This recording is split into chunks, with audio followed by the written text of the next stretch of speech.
Good evening and welcome to the conversation. My name is Shaligan Peterson, and this evening we'll be delving into an issue that has been the talk over the last 2 weeks, but not just that, over the last 6 years. We are going to discuss the recently announced offer from the negotiation on the 1904 to 1908 genocide. Now, we have a three-man panel here tonight to help us get into that conversation. Now, we have Professor Jürgen Zimmer from Germany. We also have political analysts and one of the members of the negotiating team for Namibia, Phanuel Kaapana, and a representative of the Overherero Traditional Authority, that is Norberth Tjombonde. Thank you very much for joining us, gentlemen. And let's start with you, Professor. We know that the genocide happened in 1904 to 1908, but please take us to that scene. What exactly took place there? Okay, good evening. Thanks for having me in this important conversation. I mean, if you look at the event of 1904, you have to understand them as a chapter in the German conquest of Namibia. So in 1884, Germany declared Namibia, Southwest Africa, a German colony, and you had quite an influx of German men, soldiers, traders into Namibia, and you had a lot of violence. And I think that at some point, the Nama and particularly the Herero and the Samoa Herero realized what it means to be colonized by Germany, and that they could no longer protect their own citizens from the violence or rapes, etc., which took place at the time. And so in January 1904, the Herero resisted and were quite successful. I mean, you hear often that they killed women and children on the farms, which is not true. I mean, the historical records show that the Herero were actually protecting women and children. They were killing the farmers, which they thought were legitimate opponents in this war. They were so successful that Germany then sent auxiliary troops from Germany under the commander of Lothar von Trotha, who from the very beginning had a concept of this war as being part of a race war, as he called it, which would end with the destruction of one side, the whites or the blacks, as he saw it. And after the Battle of Ohamakari, his troops pushed the Herero into the Omaheke Desert and then sealed off the desert or the water holes there, and so that thousands, 10,000s of Herero, including women and children and the elderly, perished in the Omaheke Desert. In addition to that, then the Nama resisted, and they issued a war of a declaration of a genocide declaration against the Nama as well, and fought the Nama as they had fought the Herero by destroying the livelihood, and then by putting the survivors into concentration camps. In Shark Island, for example, this was called annihilation through neglect. Basically, you incarcerated Herero and Nama, and then you left them to die. And that is what constitutes genocide, because it was done intentionally by the German army and by the German general, and that is the historical background to these negotiations. Yes. Let's go to the negotiations. Phanuel, you will be able to dissect that for us.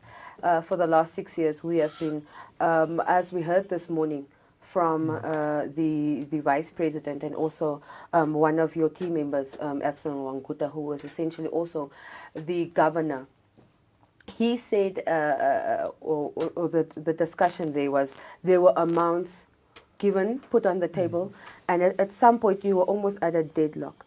Can you just take us through the last 9 rounds of the genocide negotiation? Yes, no, thank you. Briefly, what is very important, first of all, is to link what the professor talked about to where we are, because there's it's not like it was 1904, 1908, and then you like press a pause, and then wake up in 2015 to negotiate. But I think what is very important to highlight is that when Germany came here, the understanding was, especially after the proclamation of Namibia as a colony, they found a permanent home. And that led to the atrocities the professors talked about. Our forefathers resisted. In response to their resistance, when Germany brought von Trotter down with that understanding of the race war the professor talked about, Germany believed that they have found, or they are going to implement a final solution. But because of the resistance and perseverance of our people, our forefathers, today Namibia is free. 1990, on the 21st of March, Namibia became independent. When Helmut Kohl came here, immediately after independence, his position was that the Hereros and the Namas can forget about their demands for reparation. Because of the pressure and the resistance, the negotiations started. It has taken very long years. And you could see from the start of the negotiations that Namibia was much ready for the negotiations compared to Germany, in the sense that some of the basic things, because we came there to try and repair history, the wrong that was done. But for many of the rounds, you could see that Germany was in denial. First of all, one of the first issues they tried to deny was that what happened in Namibia was a genocide, especially basing the argument on that the 1948 International Convention for the Prevention and Punishment of Genocide only came into force 1948, around about 40 years after. Yeah.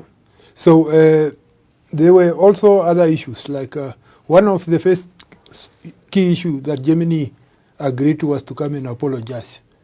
They were even ready to get on the plane the next day and come to Namibia. But our question remained, for what? If there is no agreement on genocide. And then also what would happen after you apologize, because that would not be the end of the game. So yes, as Epson Wanguta indicated to this morning, the longest part of the negotiation was on reparation and redress. For a very long time, we were debating the terminology.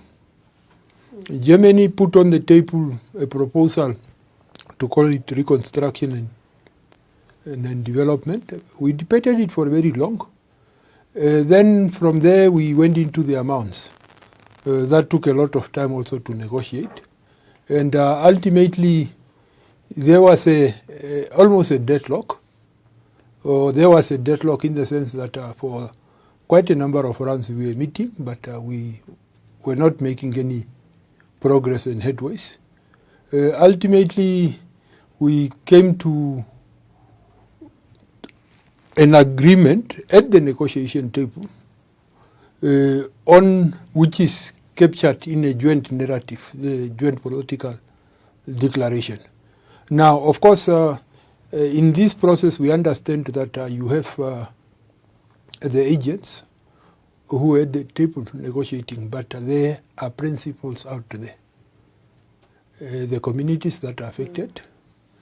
So communication took place during the negotiation, but it was also very important that at the end of the day you put the product of the negotiation before the people. But what I need to emphasize is negotiation is a process of give and take. And what is also very important is that when you are talking about justice, it's like freedom. It is not given. You have to fight for it. So just like the way our ancestors fought for it, we will fight for it today. And I think this battle for full justice would continue, and future generations would have to. So it was not something that is meant to be completed today. Yeah. It's interesting that you say that, because when we look at the joint draft declaration, one of the, I think that's the third or the fourth last paragraph clearly indicates that both governments, and I'm speaking in terms of the financial issue, both governments understand that the amount mentioned above is the final amount that settles, sort of settles all financial obligation, and that's what the third paragraph of the third or the fourth paragraph of the joint draft declaration says. Now, when you say this battle will be continued, Germany can easily fall back on that. So, if you say that this is a battle that is continued, in what sense do you mean? What is reflected in, I think that is paragraph 20, it speaks to the understanding shared by the two governments.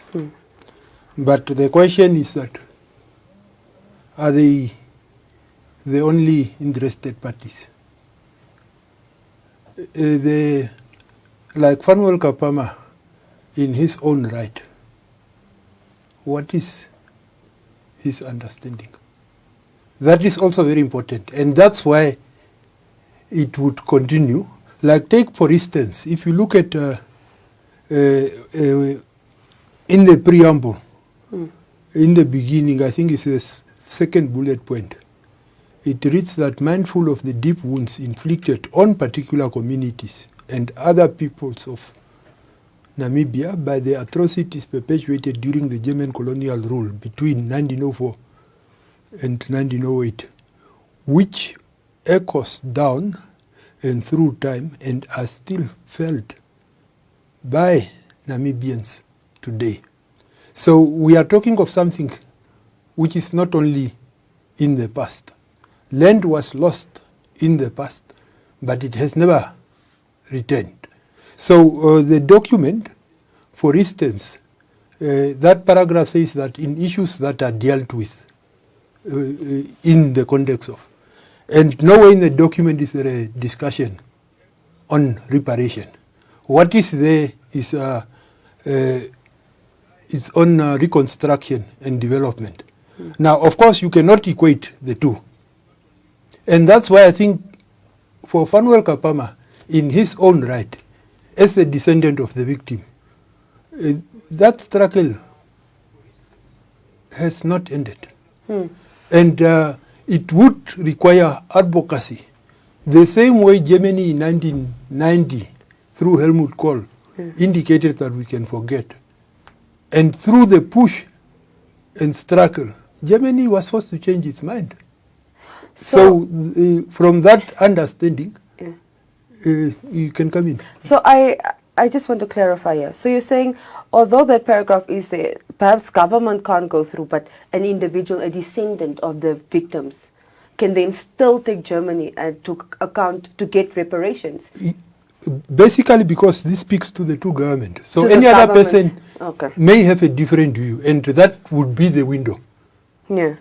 Then I want to come to you, Norberth. I know the OTA has come out and declined this offer and say it's an insult. Hearing what Phanuel is saying now, that there is another chance, and you have in fact also indicated that if this does not come to your satisfaction, that you will go further. Have you thought of further steps? I know at the meeting, this week or last week, you indicated that you'll consult your communities and then decide on an action further. Yeah, thank you. I think at this juncture, to be honest with one another, we were never invited on the negotiation table. And to the honest truth, you must know that the government of today and the Germany's government at this current point were in working agreement already before independence of Namibia. So these guys are buddies, they're both from the Eastern Bloc that we all know. And there was also aid that we know that they gave before independence of this country to the liberation movement of Namibia. So their agreement and them knowing why they did not invite us to the negotiations, they have their own views. But to be honest, at this juncture, that agreement and those negotiations, we were never invited, and this agreement that they agreed on has nothing to do with us. And whatever restoration justice that we're going to look to seek, like the court cases and stuff that we have, we constantly speaking with African Union. We're also speaking with the Jewish government. We spoke in close communication with the Jewish government, and they're also coming in now, because for them, they totally told us, according to you guys and what you have lost, is much more than us, because you must understand that the Jews were only killed in a country that is not theirs, which is in Germany. But we were killed in our own country. We lost our land, and we lost our human dignity as well. And then we have people all over the world that we have people in Togo, Cameroon, we have people in South Africa, Botswana, as far as South Africa as well. In America, we just found out that we have people in America as well, Herreros in America, that were taken by the company that was doing the construction of the ports in the New York port, which were German companies, used these guys from concentration camps in the US, just dumped them, left them there. And all of these things are just coming out as the world is starting to support us and so. So to be frank and honest, this agreement is, the government's agreement with those people actually has nothing to do with us. And we have never been part of these talks, and we have never been invited to the table. We've been overlooked, and we have never participated in these. Those are the government's people. So what is your action in this respect? You spoke about speaking to different stakeholders to sort of have a way forward. Have you? How do your communities feel about the whole situation? About your next step? What is your next step then? Or what is your step going? First of all, on the negotiating table with the Jewish state, which was not a state at that time, in the German government, there were 5,000 representatives from all Jews all over the world. And I don't know why the government has not involved everybody to come to the table and see what the input would be in these negotiations, which they didn't look, they overlooked it. With whatever interior motives that they had, which we don't know. And you must understand that the Jewish community, they were as far as Cape Verde. They were on the committee, they were members from Cape Verde, which was never affected by Germany at all. But they had representatives. South Africa, in Johannesburg, they had 80 people. In Joburg alone, Johannesburg alone, they had 80 representative Jews. In Durban, they had another 120, all over the world. And then these people went to Germany, 5,000 people. They hosted these people, went to go negotiate with these people, talked to these people, traveled all over South Africa, all over the world, where all these affected Jewish communities were. But to us, the German government has decided that they only going to speak to a certain part of people, which we were never part of. And I don't know for whatever reason, or is it the mentality of superiority of the Germans to think they can do whatever it is that pleased them, and to do whatever it is that they want, and even to the amount that they've given us, which is a total insult, even to everybody, even to the rest of the world, people that are in support of us, which was always the arrogant mentality of the German government, which is supported by our own government. If our government had interest with us, they would have not allowed this in the first place. But the government, having leaders who are not considerate towards the people in the country, obviously they will drive something like this. And this is a clear indication that our government has no interest to push the benefits of the people forward. In the first place, even by the people they chose to speak on behalf of us, which at the beginning we had remarks, we have sent complaints constantly. We have leeway even to the president himself, but he ignored us. And he just continued and chose the people that he chose. Yeah. Jürgen, with what both said in mind, I know you also had some thoughts on the overall offer on the table, or the declaration or the agreement. Perhaps share those thoughts with us.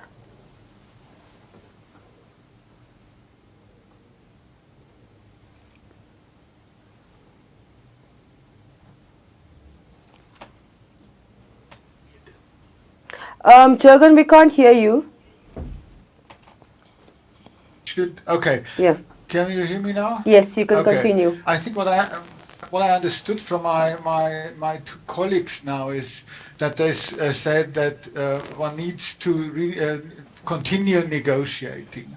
I think the German perception, the government perception, I'm not speaking for the German government, by the way, I'm just in my personal capacity here, the official German perception is that this is a closure, that this is the final settlement of the whole topic about the genocide, the recognition, and any payment. And it's for a long period of time. It's for 30 years, so it's hard to envision anyway how this will be paid out, because there is no budget law now or budget consideration in Germany for the next 30 years. But the German they want to close this chapter in the German Namibian history, and understand this, that the Namibian government talks for the entire people and brings it to a close. Just to my understanding of it, that is the reason why they, I think, now offered some money. They certainly do not want to enter in new negotiations. Yeah. And Jürgen, what I've also sort of perceived was, if we look at just the statement from the special envoy on social media, Rupert Poland said that in fact this was the end. I remember there was one of the representatives from government this morning said that during the press conference, said that they have a hope that this puts the foot in the door. Do you think that that is an accurate statement to make in a time where you just said government for the German government, this is sort of a closure, this is the amount that they're paying for the genocide, and that's it? I mean, I haven't been part of this negotiating team, but what you hear in Germany, and what the foreign minister said, what Poland said, what others are saying is the final deal. This amount, and there's not starting a process. They have this phrase of this is not the end, but that means we have now a settlement. We agreed on money, and now we start spending this money, and we start this reconciliation process through projects, but not to engage in new negotiations. I mean, that is what the German government wanted to avoid from the very beginning, as I understand it, to say we offer the recognition of the genocide and we offer an apology, but we want the final settlement of the open business of any reparations. I mean, anyway, they state time and again that there will be no reparations, that there is no legal obligation to pay, that Germany is not recognizing any legal obligation. It is just out a moral duty that they now offer, the German government offers this money. Yeah. And I think also from the public perception in Germany is that this is now, once this deal is accepted, this chapter is closed. Yeah. Have you sort of received the same sort of perception during the negotiation and this last meeting on the 20th? Did you get the same feeling from the German counterparts? Now, I think, you see, what Professor Jürgen is saying is not new, as I said. In 1990, Germany was adamant there would be no talks of reparation or even acknowledging genocide. And they underestimated the victim. During the centenary celebration of genocide at Rahamakari, after they met the atmosphere there, they thought they can introduce a special initiative which will take them off the hook. They were mistaken for the second time. And they're repeating the same mistake by thinking that it would be them that would decide when to close. In terms of the part that I quote, why this issue would be very difficult to close on that note, it's not something that happened in the past and remained there. It's with us. We are seeing it every day. When you are driving from here to Okahanja, you see the land at Barakwater, you see the land at Osona, you see, and those things are real with us. So it would not be Germany that would decide when to close. And that's why I called it that it will be a generational struggle. It has been a generational struggle. Perhaps I'm sure that the OTA has done their own calculation in terms of what is truly the satisfactory amount. Can you take us into that? Okay. To the calculation that is relatively into the world today, in accordance, you remember there was a missionary by the name of Hugo Han that came and settled among the Ovaherero people. And Hugo Han came and taught our people how to read and write, and taught us also how to have structured leadership with Charles John Anderson, to appoint one supreme leader and so on. According to the statistics that we have at the University of Berlin, according to the due diligence that he has done, at the time before the war, you must remember in 1850, Hugo Han was summoned by Germany, went back to Germany. He was, why is he involving himself in a factional battle between the Namas and the Herero people, which the German government at that time, the Casas government, was very angry. Because what he did is he took 5,000 cattle of our people, drove them to Cape Town, went to go sell them, bought arms, and brought it back to the Herero people, which in turn defeated the Nama people. And then the German government was very angry. So when he came back from there, the statistic that he came together was we had close to 700,000 cattle at that time. If you take 700,000 and today's value, a cow is maybe $10,000. You times that by $10,000. You times it for another 100 years of time that we lost, which is a cow for a Herero man is his income. I'm not talking about human dignity, I'm not talking about the loss of land. Only that alone, you times in 100 years time, which is close to 700 billion Namibian dollars.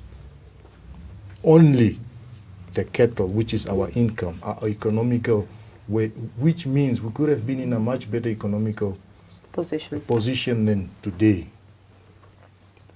So when they offered, when we lost so much value, our cattle, because all our cattle, the Germans never came with cattle, they never came with nothing. They only came with the clothes on their backs. Everything, the cattle, everything they took from us. And the sad thing is also, after that war with the German government, they gave the German that were here, the farmers that were willing to farm, they gave them the reparations for the loss of maybe the cattle or whatever that they have been affected. And part of that money is part of the money that started great companies like the Old Haven List, started companies like Vic and Fuchs, started companies like Woman and Broke, and many other companies, Kaiser Kroon family, and many other that bought properties all over Namibia. You understand? Just to interrupt you there. So are we saying that these companies that are now celebrated as Namibian companies were basically built off of the backs of slavery? Not only that, those companies were contracted to build the railways, to provide food to the German soldiers, and they were the ones taking the slaves, walking them to death, let them die, and then go take another Herero and Nama, walk him to death, let him die, go take another. That's what they were doing. And these companies are still around. And for me, basically, I don't know why I should still go to Germany. We should start with these ones that are here with us and start asking them, and let's have negotiations, because they are fruits today are enjoyed off our backbone, our suffering of our ancestors. Yeah. Yeah. Very interesting what you're saying. If we look at what even the draft agreement says, it sort of speaks of in fact Namas and Hereros being worked to death. Basically, that's what it says in the statement, if I'm not incorrect. Yes. Worked to death. So the working to death, as you're putting it, was done for the proudly Namibian companies that we have today. Is that correct, what you Yes. said? And you must remember, after independence, 1990, one of the biggest landowners that were confiscated from the Herero people was the Old Haven List Group, which in turn gave free farms to our politicians, and also gave one of the farms to the youth council that is very close to Grootfontein. Some of the research farms, the Shoruka, Kuwata. Can you prove that they were given to politicians for free? They were, we know it. We know these people, they receive farms. I mean, we all know it. We don't have to prove anything. People are given these farms for free. Phanuel, let me go back to you. So many people have indicated, and I know even the Overherer and Nama Council that sort of worked with your team, said that the amount is not enough. And government, in fact, today said that they're not proud of the amount. Yes. And it was a struggle to get there. Yes. What were the figures that were on the table? Because there are a lot of numbers going around. I know yesterday they said that Germany essentially offered 300 million euros. That was it. And our government assessed the damage to be 1.26 trillion. Yeah. So perhaps you can just give us more insight. Yes, no, I do not know remember the figures of the head, but it's true it started in the range of 300 million. And even just to move from that lower point to the next, it was a struggle. So, and that's why in the beginning I said that Germany came to the table, and from the negotiations, it was clear they were not ready for that discussion. So it took a lot of conviction, a lot of debate, some elements of diplomacy, but also stern face, putting the point across. And that, in a way, moved the things, but not to the level where even we, the negotiators, would say we have achieved the final goal. But what we are saying is that we have managed to push Germany on quite a number of issues. Even the admission of genocide was a battle. The easiest thing was the apology. But we were saying that you would not apologize for something that is less than the genocide that you have committed on our people. So it was a tough battle. But as you rightly pointed out, quoting one of the people, I think you said is the vice president, that this agreement opens a door that was locked, and it allows us to put the foot in the door. Because many people, like say for instance, somewhere in the agreement there is a talk of binational commission. Now to some people they say, Namibia is trying to pick it back on the genocide issue. But by creating a structure like that, at the highest level in both government, meeting at regular interval, where we would advocate for a working commission on genocide, it would create a platform where we would continue to discuss those issues.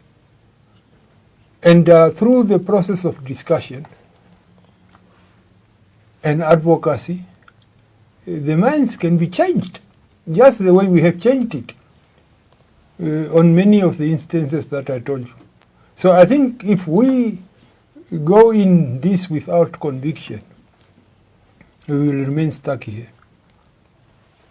But if we go with strong conviction and assertiveness, we will slowly move the mountains. And that's why I said it's a generational struggle, because it's not something that I believe I can finish in my generation. Yeah. Unless the mindset change quickly. And the professor has just confirmed what the public in Germany expect. And through programs such as Reconciliation One, research, youth exchange, and so on, it's also proposed deliberately to try and change this mindset. We've heard the names that your team and yourself have been called. You've been called a sellout because the offer is regarded as insulting. What are your thoughts on that? Now, if you take an example, relate to this, to the Jewish reparation that my brother referred to there. The day the motion on the acceptance of reparation from Germany went to the Israeli parliament, there were riots on the street. Why? Because people were injured. People lost. And to me, this is a public duty. Yeah. And you should embrace insults, because you are doing it for the people. So I think in this type of environment, you need to have a hard skin and commit yourself to service for the people. So I would welcome more names, my sister, as long as my conscience is clear. Your conscience is clear on the amount? What do you No, on the effort. Yeah, on the effort. On the effort that I have put out. Yeah. What are your thoughts on the amount that was offered? Now, as I indicated, the amount is little. It's little. It does not come close to the reparation, and that's why I made a distinction that Germany presented this as reconstruction and development. So the way I look at it is that that is the starter. The main course will still come. Yeah.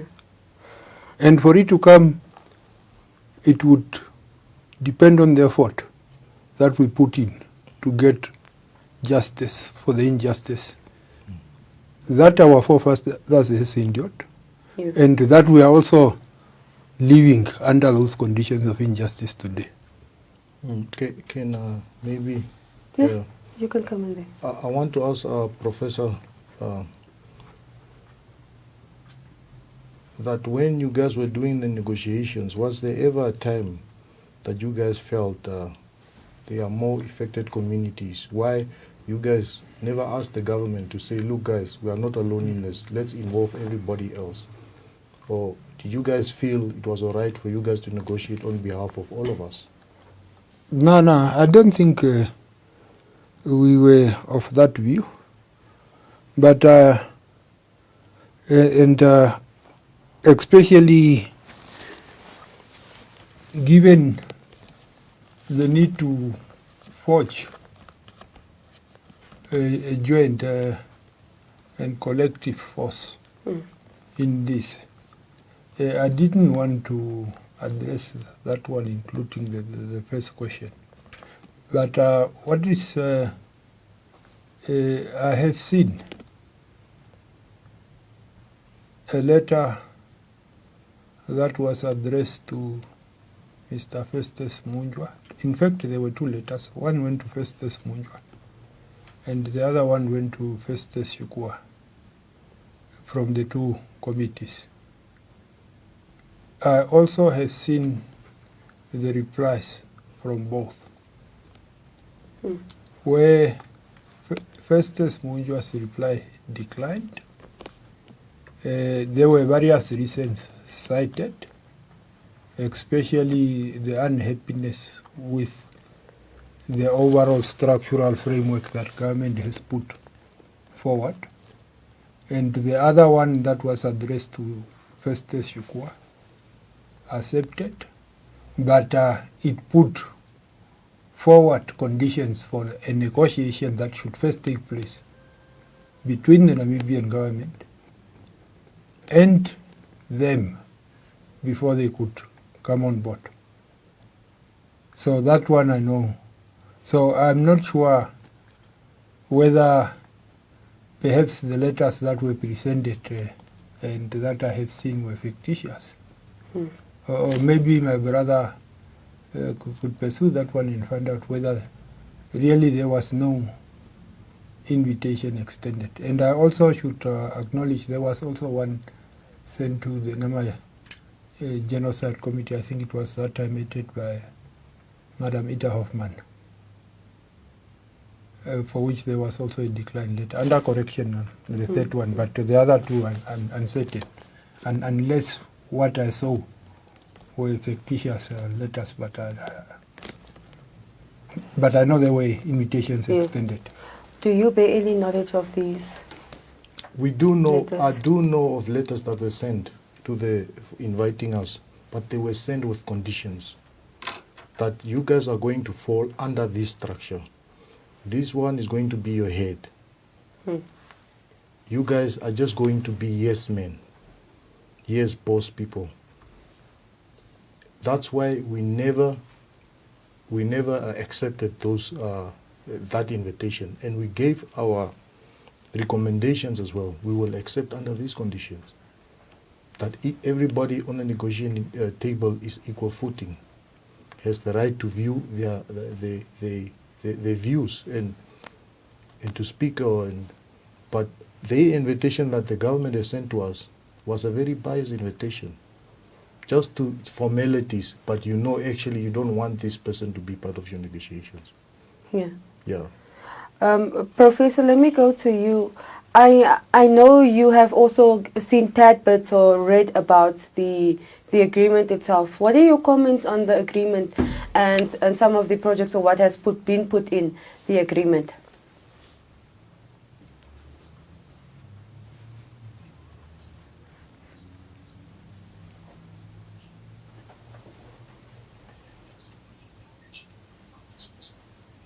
Professor, can you hear me?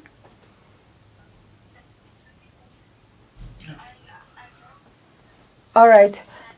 Can you hear me? Yeah, I can hear you now. Did you hear my question? Okay. Sorry, I have a problem listening to you. I listened to you through the Facebook side, so I didn't catch your question. Okay. Can you just Yes. repeat it, please? Yes, my question was, you've seen tad bits of the, or you've seen some of the Yes. agreement and what was put in it. What are your thoughts, knowing that, knowing you've heard the conversation around what has happened on the negotiation table, you know the history of the genocide. What are your thoughts on the agreement itself?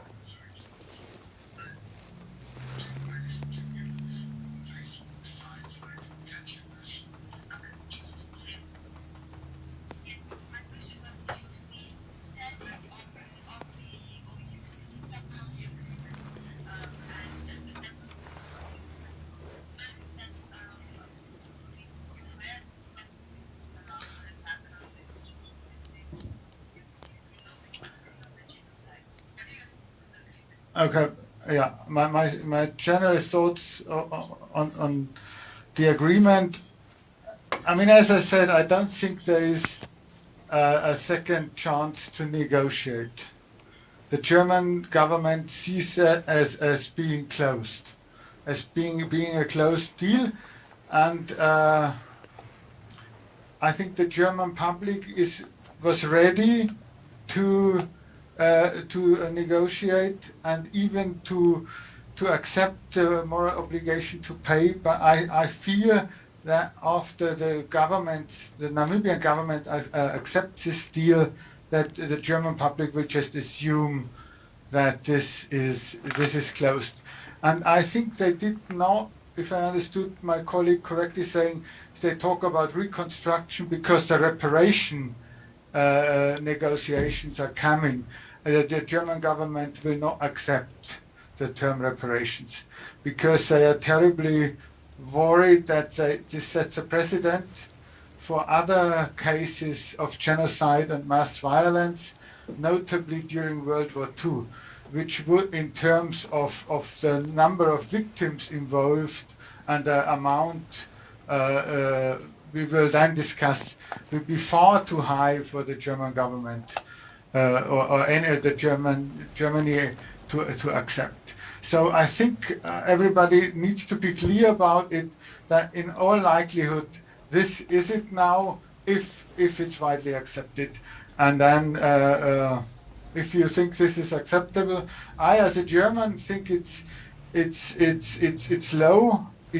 I'm ashamed by the amount, because the amount they offer comes roughly to the same amount, a bit more than they just spent on rebuilding the Prussian palace in Berlin, in which the last German emperor lived, in whose name the genocide was committed. This came to 700 million euros. Now we are talking 300 million euros more for paying for the genocide.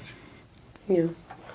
And not only that, they just paid the Jewish government victims 620 million for COVID relief fund for all the Jewish community all over the world. COVID relief. We seem to have run out of time, as I said. The time usually is not enough. But perhaps we can just go around, have your closing words on this matter.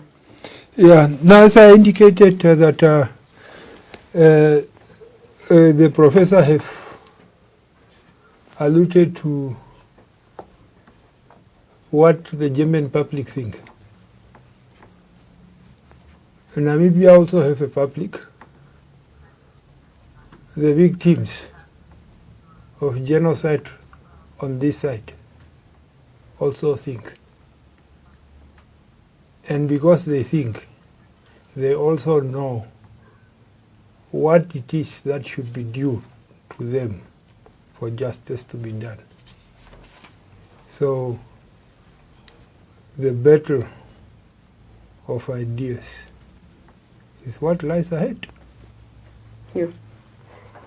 Norbert?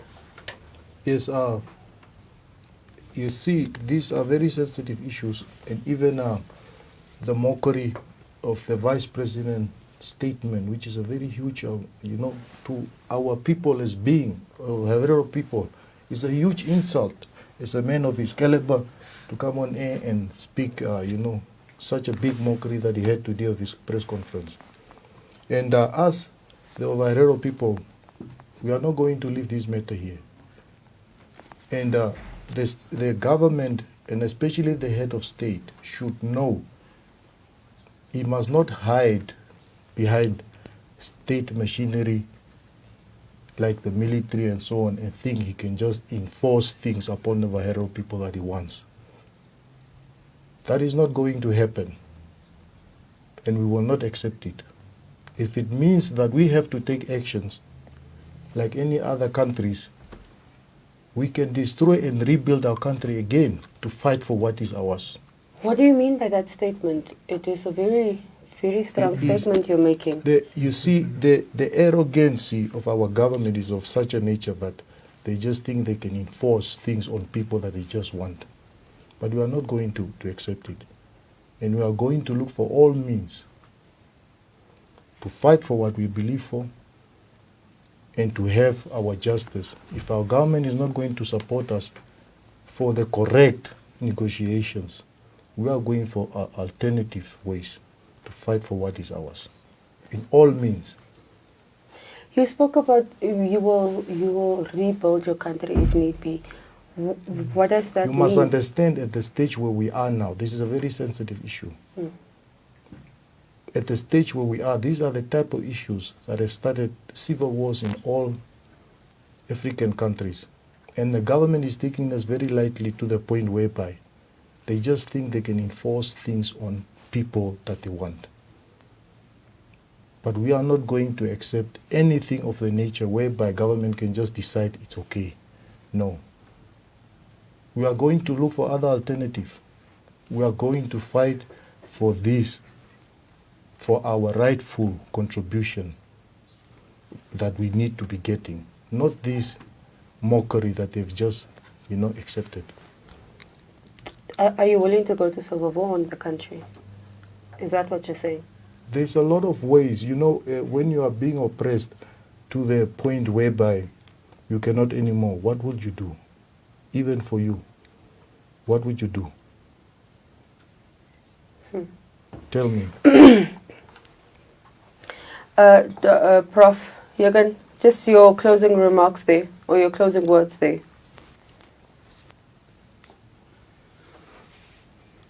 Okay, again, I have problems hearing, so I just say at the end, thank you very much for having me, and I agree that we really need to change public perception in Germany, and as I understand, 50 million euros are meant for projects in education, and I think it's important that our two countries work together and make the best out of what we've got now. Thank you. Yeah. Thank you very much for joining us here. This conversation goes on, this engagement goes on. We do know that the agreement will now go to the National Assembly next week. The NA has been on recess for the last few weeks, and they're coming back, and the Prime Minister of the country, Sarah Amadila, will then present the declaration to the National Assembly, who essentially has the last say, because it was adopted in the National Assembly. It needs to end with the National Assembly.